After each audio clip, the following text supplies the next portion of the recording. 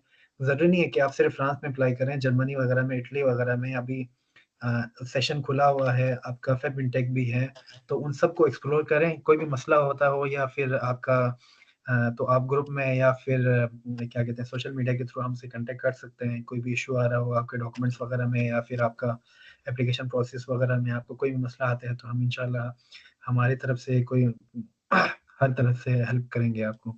शुक्रिया। चलो फिर मिलते हैं। ये काफी लंबा हो गया सेशन। तो वैसे आज जो है ना थोड़ा बहुत तो इशू हुआ है वसीम भाई, जिसकी वजह से इतना ज्यादा लोग कनेक्ट नहीं हो पाए, क्योंकि वरना 100 से ज्यादा लड़के होते थे, तो ऑलमोस्ट ये 20-25 लड़के थे जो चलो उनको मिला है, तो वो आगे अपने दोस्तों को, अपने लोगों को लिंक्स वगैरह, अपने लोगों को जो है ना अपने डिस्ट्रिक्ट में, जिस जिस डिस्ट्रिक्ट में जो है वो उधर शेयर करे चीजें, वहाँ बताए कि आज के सेशन में ये बात हुई है। तो फ्रांस बहुत अच्छा अपॉर्चुनिटी है। वसीम भाई ने जितना भी किया है, वसीम भाई का मैं आईडी भी शेयर करूं, आप अगर ऑप्शन देते हो तो मैं वो शेयर करता हूं ताकि आपसे लोग कनेक्ट बिल्कुल करें। बिल्कुल बिल्कुल आप मैं शेयर कर आपका सकते हैं। इंस्टाग्राम जो है ना वो लड़कों से शेयर करता हूं, बाकी मैंने एक ग्रुप भी यहाँ पे मेरा अपना हाँ, तो वो ग्रुप का लिंक भी आप मुझे शेयर करें, तो हम उन चीजों को आगे शेयर करते हैं ताकि लोग उस चीज को जो है ना उधर से आप अवेल करें। वहाँ चीजें जो है ना वसीम भाई से जो फ्रांस में जाना चाह रहे हैं, उन चीजों को उनसे कलेक्ट करें, उनसे नॉलेज ले ले, ताकि आप लोग को ये चीज मेंटली तौर पर रेडी रहे कि यार बस मैंने फ्रांस जाना है। अब मुझे वसीम भाई से मोटिवेशन मिली है, आसान है प्रोसेस, तो मैंने करना है। सो ये जब आप सोचेंगे करेंगे तो इंशाल्लाह ये चीजें जो है ना ये इजी होते जाएंगे दिन ब दिन। तो wish very good luck for everyone. So Allah bless you, आप सबको खुश रखे। तो बहुत शुक्रिया, फिर मिलते हैं इंशाल्लाह। वसीम भाई आप जरूर चेक रिपब्लिक चक्कर लगाना, मिलेंगे इंशाल्लाह। इंशाल्लाह हम इंशाल्लाह। ओके, कोशिश अल्लाह करेंगे। हाफिज़।